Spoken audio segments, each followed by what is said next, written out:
police. We've got the crop of the drop. We're gonna wind up the show here. Crop of the drop, absolute bottom 5 of 100. You know, we've got everybody has the top 10. But we here at 3D Politics, we have the crop of the drop, the absolute bottom 5 of 100. And this tonight's crop of the drop is the bottom 5 things to ever say to a policeman during a traffic accident. And number 96, officer, I don't know what happened. You'll always get the ticket if you say you don't know. You gotta have a story. Number 97 of the things to say, the bottom things to say to a police officer. Officer, I was not all the way out of my lane. There you go. I mean, I wasn't all the way out, so I'll take responsibility for the portion I was out. Number 98, officer, this isn't even my car. Number 99, officer, something sharp. These aren't even my pockets. And the worst thing you can say to the officer at a police stop during a traffic accident is, officer, you don't understand. Yes, watch an episode of Cops, you'll see all of those. Oh, here we go. So there's your crop of the drop, absolute bottom 5 of 100. Never say to a cop. And what's this? I think we've got somebody coming in here. We'll see if we got. Oh, hey, there you are. No, I just couldn't hear anything.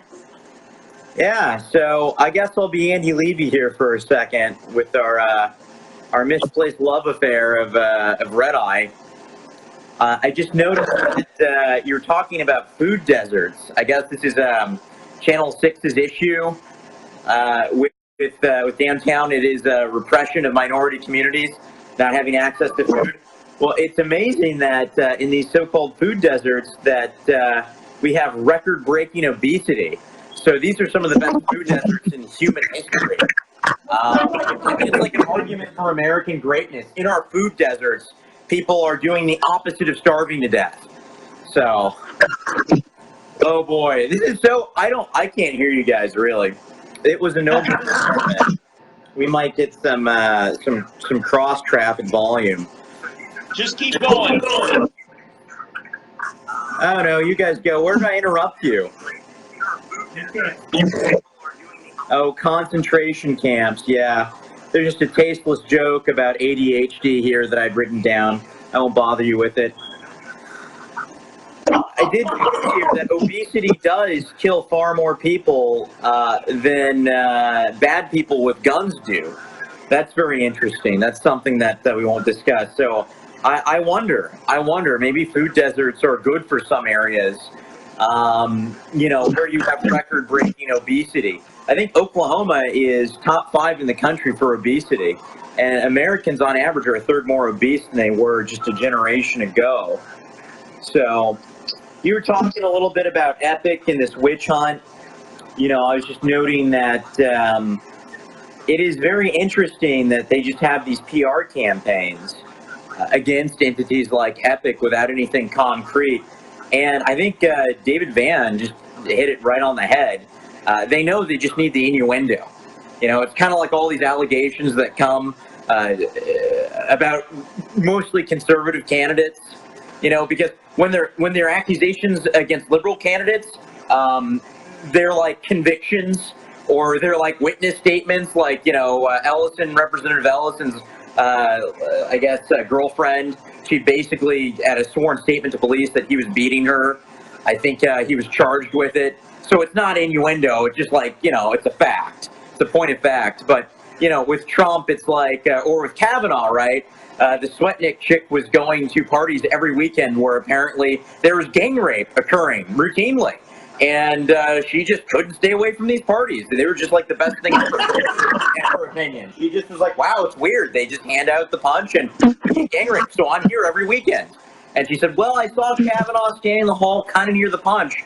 I bet that means he's guilty. And people are like, well, I believe survivors. But, you know, interesting. These same people won't draw any connection between Bill Clinton traveling to Lolita Island 27 times to Jeffrey Epstein. But Trump traveling not to Lolita Island on the same plane with Epstein. Well, gosh, he's guilty of sex trafficking now. I mean, these people, this is why, I mean, listen, you're going to get sick of hearing this. It's true. Logic is not useful. when approaching. It's just really not. There are other tools that we have, not just the army tools, although those are useful. They seem to understand the force to defend yourself. It's weird how cowardly the left gets when they know that you're armed. It is so odd. I can't figure that one out. But apparently the entire Antifa army today and leftist coalition, couldn't punch one fascist in the face today because he had a conspicuous firearm. Really weird. They'll hit you over the head with a pipe bender if you're looking the other way and you're not armed. But, that's part of the argument. And I'm not a big fan of open carry personally. I support it legally. Tactically, I wouldn't personally do it. But I know guys like, special forces guys, they think it's deterrent. And they're probably right. I mean, you see a mean guy that's conspicuously carrying a weapon. I mean, yeah, you probably don't want to mess with them. So I just noticed here, you're talking about Epic, and the fishing trips in Trump. And you see these this lawfare tactic, these bully tactics of the left, it's the same everywhere, isn't it? It's what they do to Trump, right? They're looking for collusion, which isn't even a crime. Notice the similarity. They're going after Epic charter schools for things that aren't crimes, right? And that's the point, is just to discredit them, right? It sounds bad. And what they're looking for is anything. They're looking for someone who jaywalked in the last 12 years. Here's what's really funny. The Trump administration took some heat for Epstein because, what was it, the labor secretary or something? I think Acosta, he had given a really lenient sentence to Epstein once again, 12 years ago, not under the Trump administration. And now it's Trump's fault because this guy gave Epstein, it's crazy.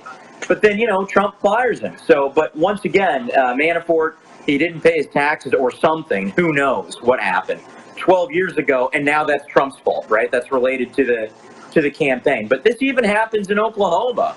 When I ran for Senate, you get people accusing me of not being eligible to vote. Here's the irony. The people that accused me of that were the people most at risk for that. They had just moved into the district, right before the voting began. And I voted there every single time, and I have the evidence. And it's funny because they never bring these through the proper channels, the accusations. They never bring it like a legal challenge or something where you can actually present evidence, because they know the claim is enough to disparage some people, from supporting you. And so it's interesting. It's the only place I've ever voted in my life since I was 18. And we now have people in CD5, by the way, who have only voted Democrat running as Republicans. We call those the establishment, right? I mean, they're going to get the same support from the party. The party is required to legally, which is so interesting, right? Isn't this interesting? The Republican Party is a private entity, but the state municipalities get to dictate who is a member of the party and not the party. These people, these literal communists, can come in and register as Republicans, and the state government's going to tell you they must run in your party. I mean, I don't know. It seems completely bizarre to me, but you have, what's her name? Is it Van Sant? Is it, we'll have to investigate this. I'm drawing a blank. There's one of these ladies running in CD5 who's been a registered Democrat their entire life. Who is that? Oh, I don't want to get Right.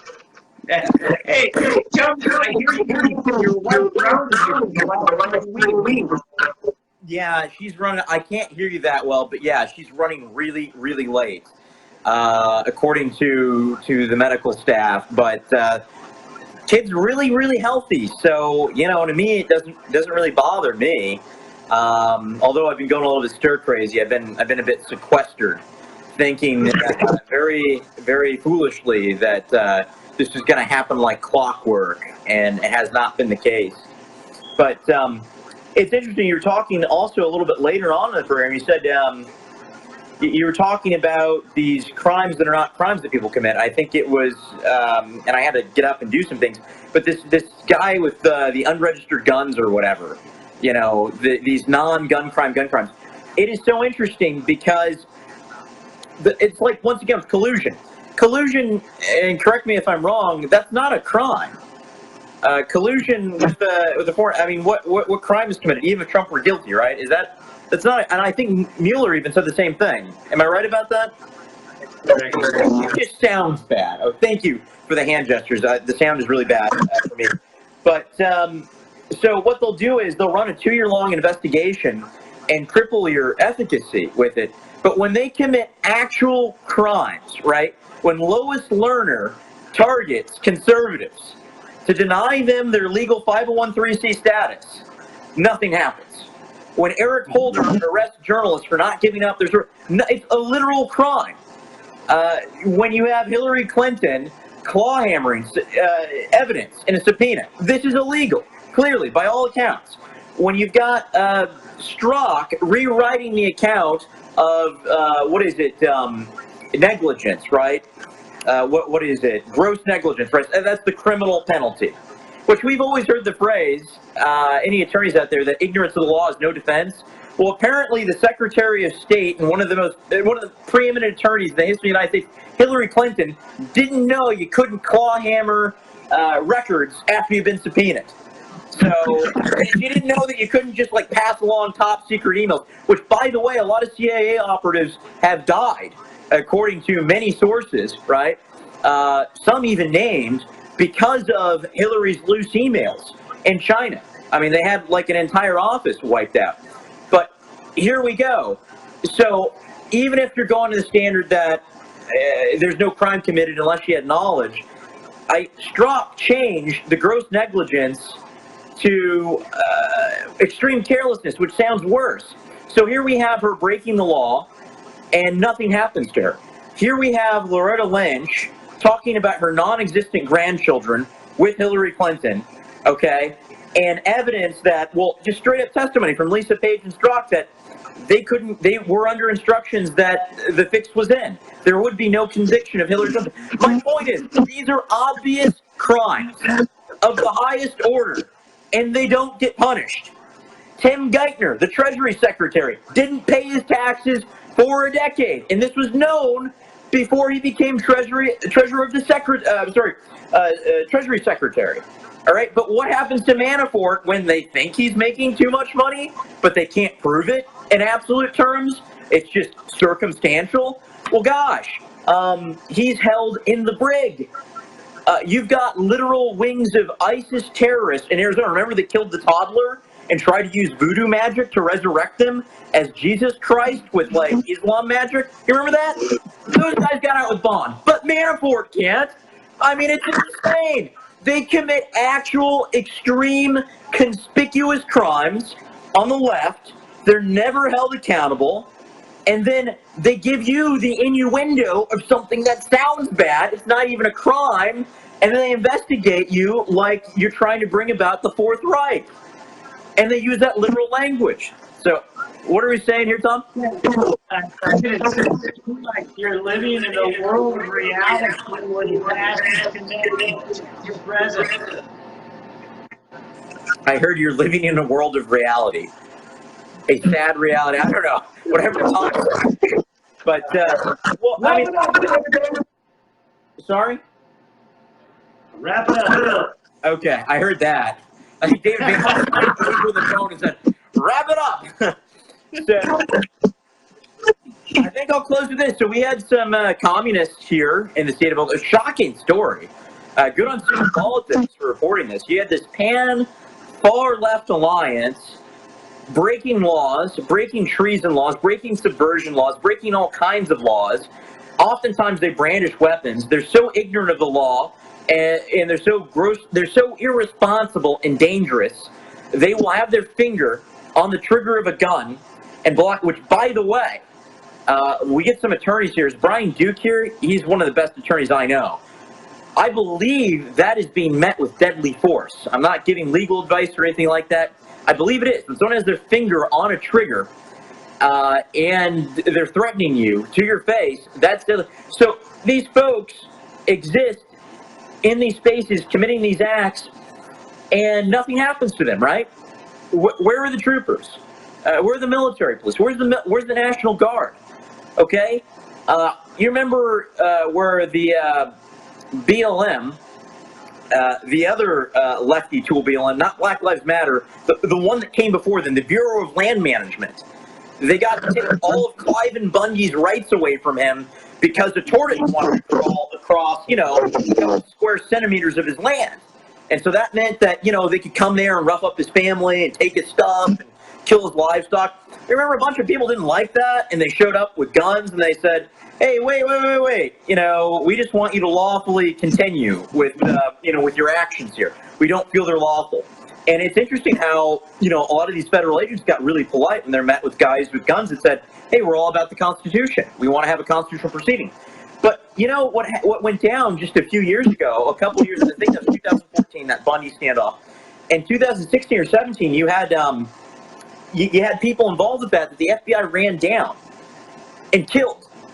So I'm sure we'll find these communists breaking the law in a similar way that the Bundys were accused of breaking the law, and these people that came to the defense were breaking. I'm sure we're going to have some of them very violently brought to justice, right, in a couple of years. We're going to have them chased down and perhaps shot to death while some people say that they might be surrendering, because those are some of the accounts of, I think his name was Finnegan. You guys remember that? And conveniently, have you heard this one before? The FBI and local police and all of the buildings surrounding the shooting, there was no video footage. So, interesting. They just lost it. I don't know. Who knows? Hey, just got David? to delete.